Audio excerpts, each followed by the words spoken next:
Mi nombre es Alejandro Herrera, tengo 38 años, y durante los últimos 15 años he sido analista financiero especializado en reestructuraciones corporativas.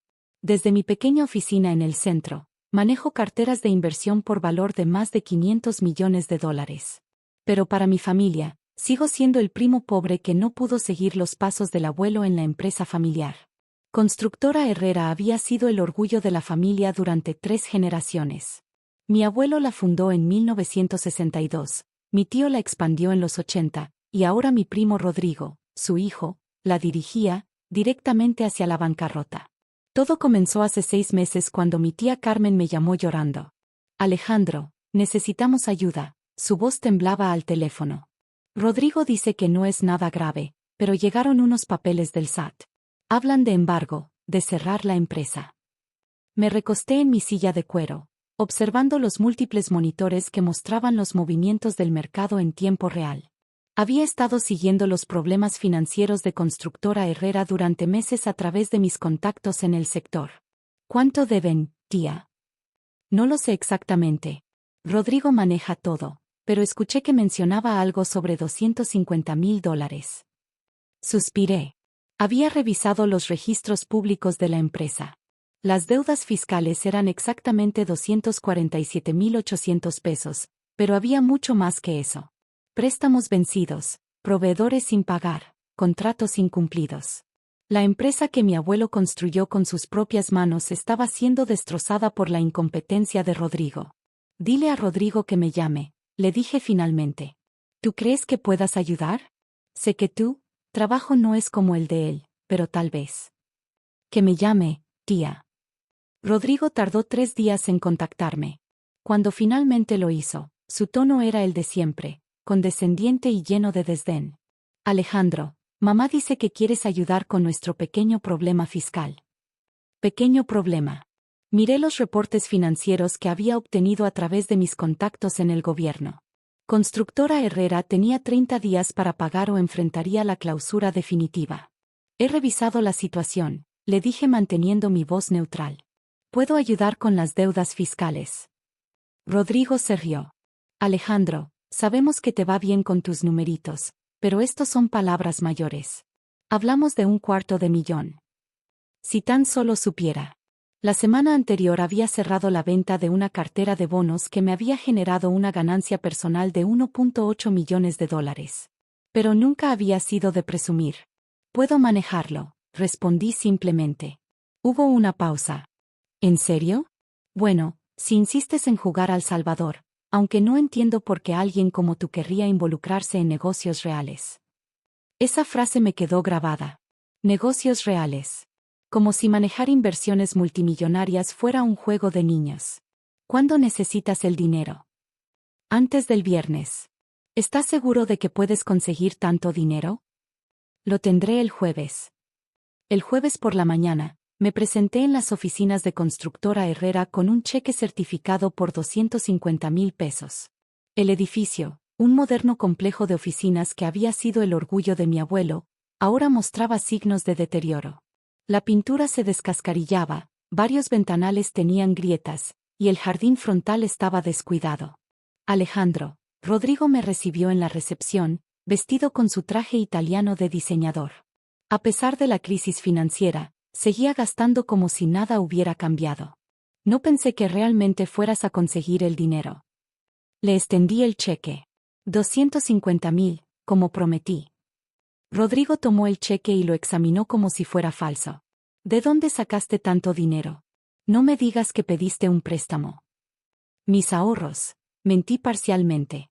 Era cierto que había usado mis fondos personales, pero Rodrigo no necesitaba saber que esa cantidad representaba menos del 5% de mi patrimonio líquido. Tus ahorros. Repitió Rodrigo con una sonrisa burlona. Alejandro, siempre ha sido un misterio para la familia. Todo este tiempo pensamos que apenas la pasabas con tu trabajito de contador. Trabajito de contador. Si tan solo supiera que el mes anterior había asesorado a una empresa multinacional en una adquisición de $800 millones. Lo importante es que la empresa esté segura, dije. Por supuesto, por supuesto. Rodrigo guardó el cheque en su chaqueta. Oye, ya que estás aquí, ¿por qué no pasas a saludar al equipo? Estamos teniendo una pequeña reunión de socios para celebrar que superamos la crisis.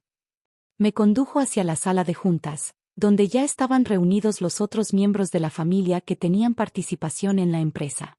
Mi tía Carmen, mi tío Roberto, y mis primos Diego y Fernanda. Todos con acciones minoritarias, pero Rodrigo controlaba el 35% como CEO. Miren quién nos acompaña, anunció Rodrigo con falsa alegría. Nuestro salvador familiar. Los saludos fueron cordiales pero distantes. Durante años, había sido el pariente raro que se había alejado de la tradición familiar de la construcción para perderse en el mundo de las finanzas. Alejandro, mi tía Carmen me abrazó con cariño genuino. No sabes cuánto agradecemos lo que hiciste. Sin ti, habríamos perdido todo lo que construyó papá. Es lo que habría querido el abuelo, respondí. Y era cierto. Mi abuelo siempre había creído en mantener unida a la familia, sin importar las diferencias. Bueno, interrumpió Rodrigo tomando asiento en la cabecera de la mesa. Ahora que estamos todos, tengo algunos anuncios importantes que hacer. Saqué mi teléfono y discretamente abrí la aplicación de mi corredor de bolsa. Durante los últimos 3 meses, había estado comprando en secreto las acciones de pequeños socios que querían salir de la empresa. Acciones que vendían baratas debido a los problemas financieros. El día anterior había cerrado la compra de las últimas acciones que necesitaba. Primero, continuó Rodrigo, quiero agradecer a nuestro querido primo por su generosa contribución. Gracias a él, Constructora Herrera está libre de deudas y lista para crecer. Aplausos moderados llenaron la sala. Sin embargo, Rodrigo hizo una pausa dramática. Creo que es momento de hacer algunos cambios importantes en la estructura de la empresa. Cambios que nos permitan proyectar la imagen profesional que merecemos. Algo en su tono me puso alerta. Miré a mi tía Carmen, quien parecía confundida. ¿Qué tipo de cambios, hijo?, preguntó. Rodrigo sonrió, pero había algo cruel en su expresión. Bueno, como CEO y accionista mayoritario, he decidido que necesitamos, digamos, limpiar nuestra imagen corporativa. Los clientes de alto nivel, los inversionistas potenciales, necesitan ver que somos una empresa seria, profesional. No entiendo, murmuró mi tío Roberto. Lo que quiero decir es que algunos miembros de la familia, aunque bien intencionados, simplemente no encajan con la nueva dirección de la empresa.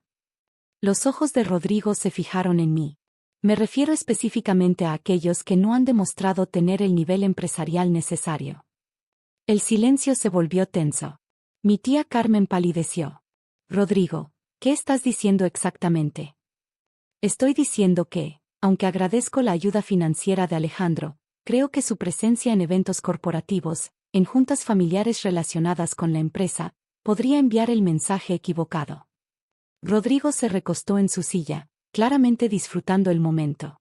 Los clientes podrían preguntarse por qué tenemos, digamos, parientes que no están a nuestro nivel profesional. Diego, mi primo menor, se removió incómodo en su silla. Rodrigo, Alejandro acaba de salvarnos de la bancarrota. Sí, y eso lo apreciamos, respondió Rodrigo con condescendencia. Pero salvar la empresa no lo convierte automáticamente en un empresario. Sigamos siendo realistas sobre las capacidades de cada quien. Sentí una furia fría crecer en mi pecho, pero mantuve mi expresión neutral. Había aprendido en mis años en las finanzas que las mejores venganzas se sirven con datos, no con emociones. Entonces, ¿qué propones exactamente?, pregunté con voz calmada. Rodrigo sonrió ampliamente. Propongo que Alejandro mantenga su distancia de las actividades oficiales de la empresa. Nada personal, primo, pero necesitamos mantener ciertos estándares. No queremos que los clientes piensen que cualquiera puede formar parte de Constructora Herrera. Mi tía Carmen se levantó indignada. Rodrigo, ¿cómo puedes decir eso después de lo que acaba de hacer por nosotros? Mamá, sé que es difícil de escuchar, pero alguien tiene que decir la verdad. Alejandro es un buen tipo, pero simplemente no está en nuestro nivel. Su pequeño negocio de contabilidad está muy bien para él, pero no podemos pretender que entiende el mundo de la construcción empresarial. Miré a Rodrigo mientras decía esto. Su arrogancia era casi cómica. Durante los últimos 5 años, había visto los reportes financieros de la empresa. Los proyectos mal planificados, los sobrecostos constantes, las pérdidas que se acumulaban trimestre tras trimestre. ¿Estás seguro de eso?, pregunté suavemente. Por supuesto que estoy seguro. Mira, Alejandro, no hay nada malo con ser un contador de clase media. Alguien tiene que hacer esos trabajos. Pero Constructora Herrera está en otra liga. Interesante punto de vista. Saqué mi teléfono y abrí la aplicación de mi portafolio. ¿Y qué liga sería esa exactamente? Rodrigo frunció el ceño. ¿Qué quieres decir? Bueno, si vamos a hablar de niveles empresariales, tal vez deberíamos ser específicos. Deslicé mi dedo por la pantalla. Por ejemplo, ¿cuál fue el margen de ganancia de Constructora Herrera el año pasado? Eso es información confidencial, respondió Rodrigo, aunque pude ver un destello de pánico en sus ojos. Tienes razón, es confidencial. Pero está en los registros públicos. Menos 12%. La empresa perdió $2.8 millones el año pasado. El silencio en la sala era ensordecedor. Y este año, continué con voz tranquila, hasta el mes pasado, las pérdidas iban por 3.6 millones. Eso sin contar las deudas fiscales que acabo de pagar. ¿Cómo sabes esos números?, preguntó Fernanda, mi prima, con voz ahogada. Porque es mi trabajo saber esos números. Es mi trabajo analizar empresas, evaluar su viabilidad, determinar si vale la pena invertir en ellas. Me levanté lentamente de mi silla. De hecho, Rodrigo, tienes razón en algo. Constructora Herrera sí está en otra liga. Está en la liga de empresas que están a 6 meses de la bancarrota total. Eso es ridículo, espetó Rodrigo, pero su voz había perdido confianza. ¿Es ridículo? Revisemos los hechos. Caminé hacia la pizarra que estaba al fondo de la sala. El proyecto del centro comercial Las Palmas, presupuestado en 4 millones, costó 6.2 millones. El complejo residencial Vista Hermosa, 3 meses de retraso, multas por $800.000. El contrato gubernamental del hospital, cancelado por incumplimiento. Cada palabra caía como una piedra en agua quieta. Los rostros alrededor de la mesa mostraban shock creciente. Y eso, continué, es solo lo que está en registros públicos. No incluye los préstamos personales que ha sacado usando la empresa como garantía, o las cuentas por cobrar que llevan más de 6 meses vencidas. Rodrigo se puso de pie bruscamente. No tienes derecho a investigar mis asuntos. No son tus asuntos, Rodrigo. Son los asuntos de la empresa familiar. Y cuando me pidieron ayuda, hice lo que siempre hago, analicé completamente la situación. Mi tía Carmen me miró con ojos muy abiertos. Alejandro, ¿qué más descubriste? Volví a mi asiento y abrí mi portafolio en el teléfono. Descubrí que durante los últimos 3 años, varios accionistas minoritarios han estado vendiendo sus participaciones. Accionistas que perdieron la confianza en la administración actual. ¿Y?, preguntó Rodrigo, aunque su voz sonaba estrangulada. Y yo he estado comprando esas participaciones. El silencio que siguió fue absoluto. Hasta el aire acondicionado parecía haber dejado de funcionar. ¿Qué?, susurró mi tía Carmen. Abrí la carpeta digital en mi teléfono y proyecté la pantalla en el televisor de la sala de juntas. En los últimos 6 meses, he adquirido las participaciones de 8 accionistas menores. El ingeniero Martínez vendió su 3%. La viuda del socio fundador vendió su 4%. El fondo de pensiones vendió su 7%. Los números aparecían claramente en la pantalla. Rodrigo se había desplomado en su silla, su rostro del color de la ceniza. En total, continué con voz serena, he adquirido el 51% de las acciones de Constructora Herrera. Oficialmente, desde ayer por la tarde, soy el accionista mayoritario. La explosión de voces fue inmediata. Mi tía Carmen gritaba preguntas, Diego trataba de entender los números en la pantalla, Fernanda sollozaba, y mi tío Roberto se había quedado inmóvil con la boca abierta. Pero mi atención estaba en Rodrigo. Por primera vez en años, mi arrogante primo estaba completamente en silencio, mirando la pantalla como si estuviera viendo su propia lápida. ¿Cómo?, logró articular finalmente. ¿Cómo conseguí el dinero? ¿Cómo identifiqué a los vendedores? ¿Cómo mantuve las compras en secreto? Sonreí suavemente. Rodrigo, Llevo 15 años haciendo esto profesionalmente. Manejo adquisiciones corporativas por cientos de millones de dólares. Comprar una pequeña constructora en problemas fue, relativamente sencillo. Pero el dinero, insistió. Esas acciones costaron 1.8 millones de dólares en total, completé. Más los 250,000 que pagué por las deudas fiscales. 2 millones en total. No tienes tanto dinero, murmuró Rodrigo como si estuviera tratando de convencerse a sí mismo. Sonreí y cambié la pantalla de mi teléfono. Apareció mi portafolio de inversiones personal. Los números eran claros. 47.3 millones de dólares en activos líquidos. El silencio que siguió fue diferente. No era shock, era reverencia. Jesús, susurró Diego. Alejandro, eres multimillonario. Lo soy, confirmé simplemente. Y ahora, también soy el propietario mayoritario de Constructora Herrera. Rodrigo se levantó tambaleándose. Esto es imposible. Tiene que haber algún error legal, alguna formalidad. No hay ningún error. Cambié la pantalla una vez más, mostrando los documentos legales. Todas las transferencias fueron procesadas legalmente. Todos los documentos están en orden. La junta directiva será notificada oficialmente mañana por la mañana. ¿Y qué vas a hacer?, preguntó mi tía Carmen con voz temblorosa. Miré alrededor de la mesa. Estos eran miembros de mi familia, personas que había amado toda mi vida. Pero también habían permitido que Rodrigo me humillara durante años.